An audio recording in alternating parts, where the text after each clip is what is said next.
وعلیکم ورحمة الله وبرکاته. محترم پوښتنه کړې ده چې دا زموږ ښځې چې حج ته ولاړ شي هلته بس باره بیا مخلط شي ګرځي، نو خلک ناولده وي. محترمه که خلک ناولده وي که شناخته یې ساتر ځینې لازم دی سړی به مخ پټوي او د احرام په حالت کې بیا مخلط وي. ښه خبر دا ده چې یو قسم شان راځي، زما نوم هیر دی،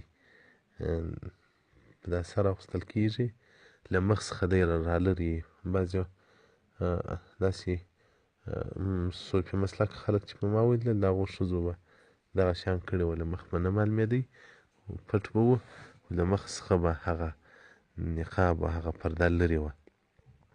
شاید تاسې پرې پېژنئ. نو رد المحتار وایي ښځه چې په احرام په حالت کې وي نو مخ دې پټ کړي له پردو خلکو سره بإسدال شیء متجاف، داسې یو شی دې پر مخ راوځړوي چې هغه له مخ څخه لرې او مخ به پټ وي. او که چېرې مخلص وي په احرام کې بیا څه مشکل نه لري.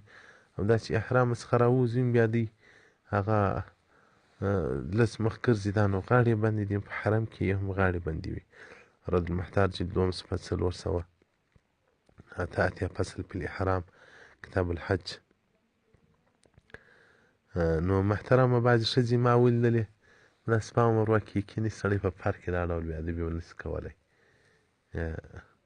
ښځې د نارینه پر زنګانه سر ایښی و، ما ډېر زړه درد وکړي، باره مې پېښوریانو باره مې ورته وویل دا اوس د خدای څخه حیا وکړه، شرم وکړه. وایي دا خو مې که نه ښځه ده. نو ما ویل ښځه دې ده نو ښځه خو نو هم کله ما وایي چې پردی به وي، خامخا به دې قریب وي. نو په دغه غټه جامعه کې خلک ګرځي وځي وننوځي، دې ستا پر زنګانه سر لګولی او لڅ مخ بیا په دومره زینت په دومره دا مال نه ښایي. د الله جل جلاله څخه یې څه حیا وکړه، کوټه به لرې ولاړ په کوټه کې دې اثرات و ارام وکړي. نو د هغه پښتنې خوند چې هلته حج ته ولاړ شي باره دې خو دا نورو عربو ته ګوري، دا نورو ښځو ته ګوري، باره دې هم پښې ورسره واخلي. دین اوس له دنیا سره ټول سوی دی، دین ټول سوی دی، هغه دین نسته پاتې چې هغه پخوا به خلکو عمل په کوه.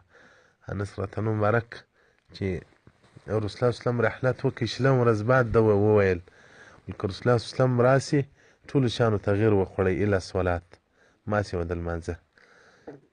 او حسن بصري رحمت الله علیه بیا تابعی دی، هغه بیا وایي دا خبره کوله ول که اوس رسول الله وسلم راسي ټولو شیانو تغییر خوړلی دی، حتی صلات لمانځه هم تغییر خوړلی.